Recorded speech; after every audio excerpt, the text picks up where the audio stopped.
මුලින්ම ඔයගොල්ලෝ ගත්ත ෂැම්පෝ බෝතලේ මෙන්න මේ විදිහට මම ලකුණු කරලා තියෙන විදිහට ලකුණු කරගෙන ඒ කොටස අපි කපලා අයින් කරගන්න ඕනේ. ඒ සඳහා කියත් පටියක් අපිට පහසුවෙන්ම පාවිච්චි කරලා ඒ කොටස කපලා අයින් කරගන්න පුළුවන්.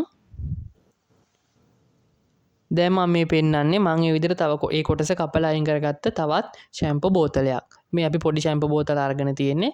අපිට පුළුවන් මේ කොටස කපලා අයින් කරන්න.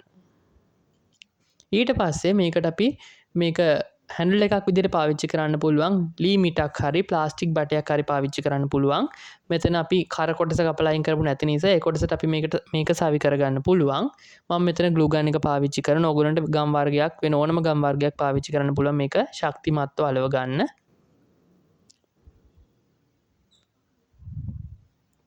දැන් මේ විදිහට අපිට මේක අලව ගන්න පුළුවන්.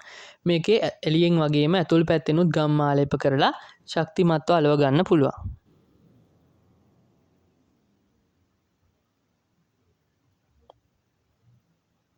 මේ ආදරෙන් ඉල්ලනවා channel එක subscribe කරලා දිගටම එකතු වෙලා ඉන්න කියලා.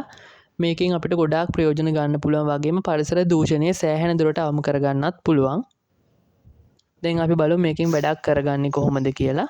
අපිට වගාවට කොම්පෝස්ට් පොහොර වගේ යොදනකොට මේකෙන් ගොඩාක් හොඳ ප්‍රයෝජනයක් ලබා ගන්න පුළුවන් මෙන්න මේ පෙන්වන විදිහට.